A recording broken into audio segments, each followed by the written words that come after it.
Welcome back to Investing Talk Podcast. Today, we're tackling a question I know many of you might be asking yourselves. Is Prologis a good time to buy now? Prologis, as you probably know, is just this absolute titan in the industrial real estate world, and we've gathered, well, a pretty comprehensive stack of insights to unpack its current standing for you. We'll explore everything from Prologis's financial health, its market position, future outlook, basically helping you decide if it aligns with your own investment strategy. Before we really jump in, though, if you find this analysis helpful, please do remember to subscribe, like, and maybe leave us a comment. It genuinely helps us bring more of these explorations to you. And hey, if you're feeling generous, you could consider buying us a coffee. The link's right there in the description. Also, and this is important, if there's a specific company you'd like us to look into next, just leave a comment below. We'll definitely add it to our list. Okay, let's get into it. So, to kick us off, when we talk about Prologis, what exactly are we looking at? For anyone who might be less familiar, why is this company such a significant player in industrial real estate? Right. Well, what's truly fascinating here is Prologis's role. They're basically the leading industrial REIT that's a real estate investment trust. Think of it like they own and manage huge amounts of income-producing real estate, specifically logistics properties. Logistics properties, so warehouses, distribution centers, that kind of thing. Exactly. The massive warehouses and distribution hubs that, keep our global supply chains moving. They own and manage these critical pieces of infrastructure. They're really the biggest global provider. And if you look at their latest financials, their Q1 2025 10Q filing, that's their quarterly report. It shows a really consistent story. You see robust net operating income from their properties, steady revenue growth, and this isn't just luck. It reflects a really high-quality, globally diversified portfolio. Yeah. Even with some minor, fluctuations in occupancy rates, the core performance is strong. Management commentary in those reports points to a positive outlook for rental growth, too. They're seeing continued demand, largely driven by e-commerce and just ongoing supply chain needs. So the fundamental picture, it looks pretty solid. That sounds solid, definitely. Yeah. Consistent growth is compelling. But, market conditions are always shifting, especially interest rates lately. How resilient are those fundamentals? How's their financial health holding up under pressure? Yeah, that's always the critical question for REITs, isn't it? Interest rate sensitivity. Prologis actually maintains a pretty manageable debt level relative to their assets. That's incredibly crucial for stability. Manageable debt. Okay. And their operating cash flow is consistently positive. Importantly, it exceeds their capital expenditures, the money they spend maintaining and upgrading properties. Right, so they're generating enough cash to cover their own investments and then some? Exactly. That gives them significant financial flexibility. They can reinvest, develop new properties, support their dividend, all without undue strain. And actually, a key detail that really underscores this strength, it's like a big vote of confidence from the market, was their successful $500 million senior notes issuance back in May 2025. Ah, the debt offering. Yes. They locked in those notes, due in 2031, with a 4.75% coupon. That's quite favorable, honestly, given the environment. Being able to raise that much debt on good terms, it signals really strong confidence from the debt markets, confirms their investment-grade balance sheet. They're seen as a safe bet. Okay, so financially sound, managing debt well, generating good cash flow, that's a strong foundation. But in a sector like industrial real estate, it's competitive. What gives Prologis its edge? How does that translate into market position? That's where it gets interesting. Their competitive advantage is multifaceted. It's not just about being big, though their scale as the largest global provider is definitely a huge advantage. They have a top-tier customer base, lots of big recognizable names, and a strong presence in key distribution markets all over the world. Sticky relationships too, I imagine. Very sticky.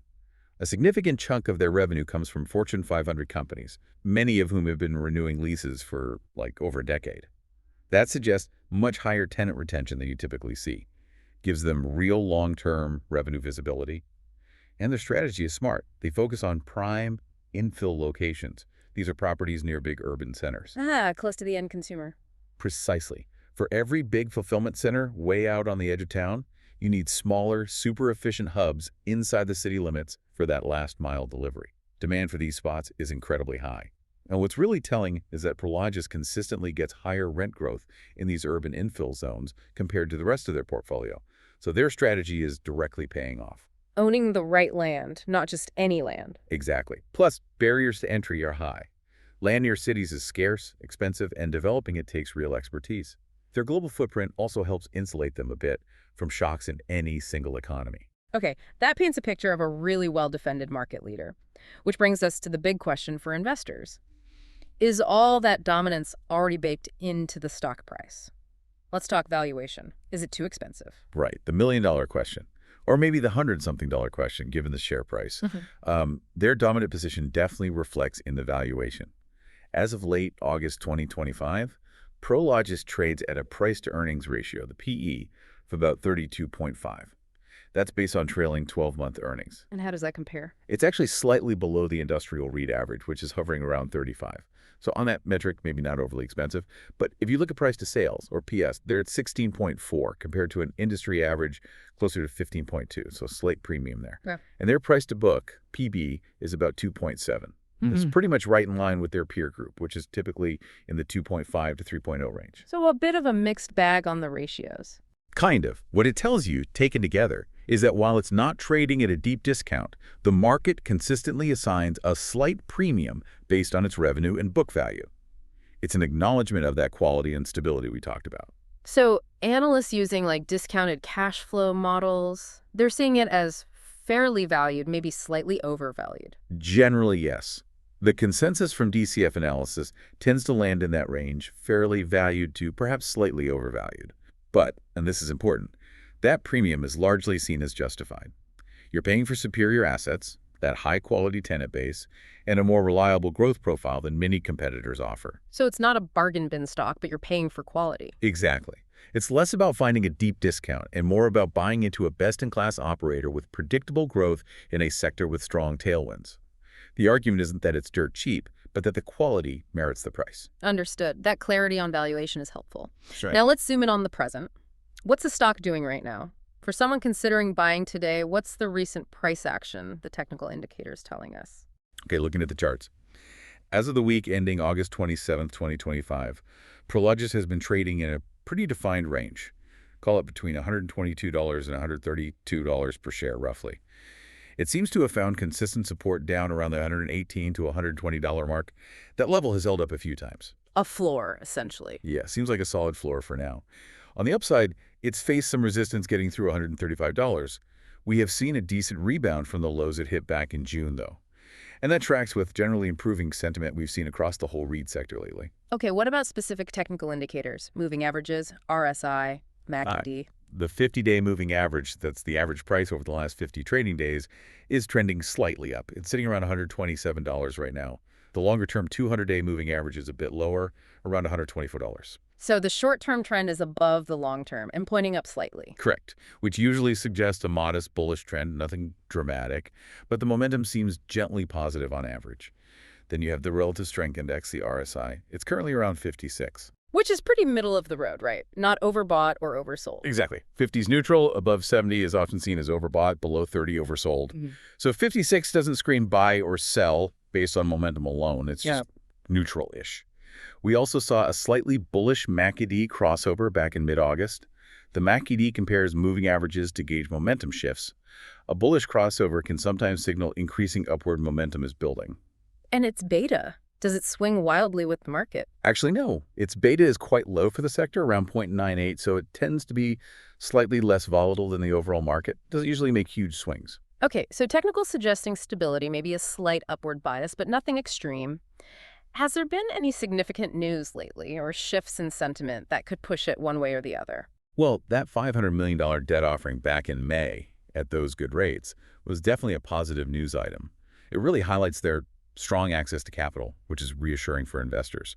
Generally speaking, the overall market and analyst sentiment towards logistics REITs remains pretty positive. Everyone's still talking about the structural demand from e-commerce, supply chain adjustments. That narrative hasn't really changed post-pandemic. And analyst ratings reflect that. Mostly, yes. Consensus ratings are typically buy or hold. You don't see many sell ratings. Price targets seem to be clustering mostly in the $138 to $145 range. So analysts see some upside from current levels. Insider activity, pretty routine. Standard stuff. No major buys or sells that would raise eyebrows. And social media chatter seems, broadly neutral to positive. People focus on its defensive qualities, the reliable dividend. Okay, stable sentiment, decent technical setup. Looking ahead now, what are the potential catalysts? Things that could really move the needle for Prologis, short-term or long-term? Short term. All eyes will be on the next quarterly earnings report. That's likely coming up in October. What will people be looking for? Updated guidance, mainly, especially on rental growth and occupancy rates. If they surprise positively or guide higher than expected, that could definitely boost the stock. A miss, obviously, could hurt it. Also, any unexpected M&A activity, either them buying someone or maybe even selling off a significant portfolio, could shift sentiment quickly. And longer term? Longer term, it's really about those big trends continuing. Further industry consolidation. Prologis is well positioned to be a buyer. New development opportunities, especially in that urban logistics space we talked about, and just the continued growth of e-commerce globally. Regulatory changes could also play a role, things related to REIT tax status or land use rules, but those tend to be slower burns. Makes sense. We always need to look at both sides, though. What are the potential risks here? What could realistically cause Prologis to underperform, even with all these strengths? Absolutely crucial to consider the risks. Number one for REITs is always rising interest rates. How does that hit them specifically? Two ways, mainly. Higher rates can make their borrowing more expensive, potentially squeezing margins on new developments or refinancing. And second, higher rates make safer investments like bonds look more attractive, potentially pulling investor money out of REITs, which can depress share prices. Another risk is just slower global economic growth. If the economy slows down significantly, or if supply chains normalize faster than expected, that could dampen the demand for warehouse space and slow down that rental growth. Anything specific mentioned in their own filings, like the 10K? Yes, they always outline risks in their annual report. Things like tenant concentration. If a couple of really big tenants run into trouble, it could have a noticeable impact. Fluctuating construction costs are always a factor for developers. And because they're global, currency fluctuations can impact their reported earnings. On a broader level, the whole REIT sector can be volatile when rates move sharply.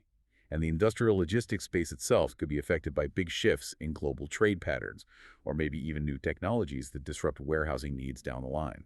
Okay, that gives us a good sense of the potential headwinds, so let's try to bring it all together. After weighing the fundamentals, the valuation, technicals, outlook, and these risks, what's the final investment thesis?